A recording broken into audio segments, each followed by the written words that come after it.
Welcome back to this channel, guys. Hope you're doing great and still working on being the best version of yourself. Today, we'll be reacting to this video from CNN about the rising of a generation of young and single men not wanting to date anymore. Without any further ado, let's get into this. This week, I found cause to worry about young men. This headline from The Hill, it caught my eye. Most young men are single. Most young women are not. The story reported that as of 2022, Pew Research Center found 30% of U.S. adults are neither married, living with a partner, nor engaged in a committed relationship. Nearly half of all young adults are single. Now, look at these numbers. 34% of women, twice as many, a whopping 63% of men. What explains that? Well, it can be explained simply by the fact of women preferring older guys because of their ability to provide, and also the fact that most women want the same type of guy. The Chad. So long story short, they share the same guys. Buy one, get four. I pulled the Pew study and I read with interest.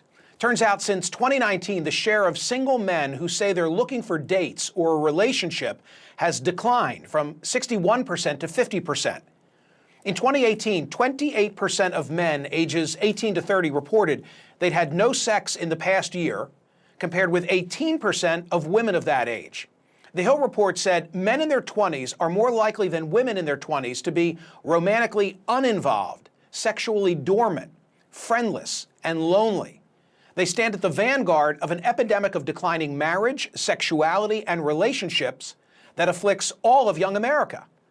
Among the causes, among the factors, a reliance on social media and online porn.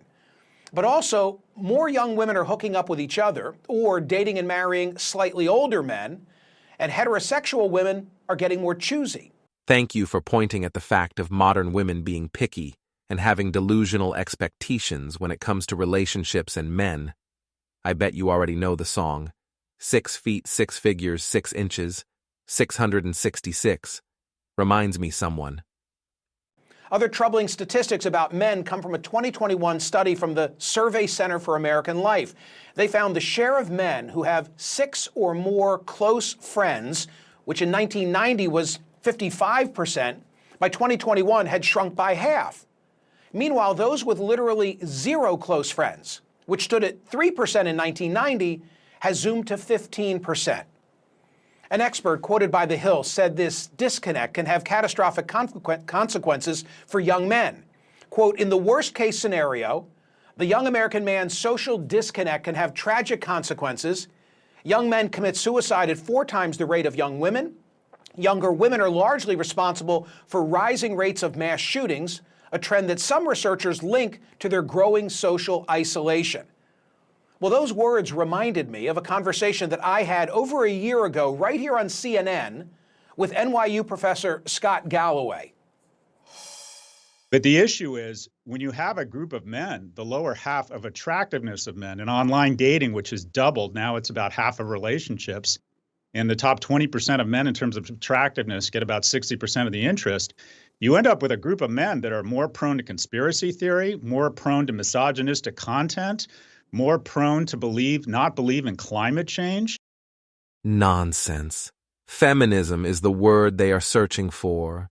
Go get it, girl. I am the table. I don't need no men. I can do all bad by myself. Young boys should be ashamed of being boys. Patriarchy and men are oppressing us type of beliefs are the main reasons. This is the American story. If it's written with a pen whose ink is failing young men, does not end well. This is an existential crisis, failing young men. Most men, most of the time, are just minding their business. Men have not changed, women did. And men, as the main builders of society, have decided to adapt. Some became Chads and Tyrones. Others went their own way and registered to get their passports. It's as simple as that. And of course, the comment section didn't stay quiet on this topic. Let's see what some of them have to say. I have never had a girlfriend, and probably will go my entire life without one too. It's sad, but I have accepted reality for what it is, and just thank God for being alive and healthy. Man, that's probably one of the saddest comment I have read. Don't worry, brother. Focus on yourself, your well-being, and level up by building the man you are supposed to be. Women will chase you. No doubt. This one says, if even CNN is covering this, you know it's gotta be bad. As I said, men understood what was going on behind the scene and decided to adapt. And the last one with 9,000 likes says, I used to think the worst thing in life was to end up all alone. It's not. The worst thing in life is ending up with people who make you feel all alone. Robin Williams. So, guys, that's going to be the end of our video. Thank you if you have made it till the end. Tell us what you think in the comment section, and more importantly, don't forget to hit the subscribe and like button. See you on the next episode.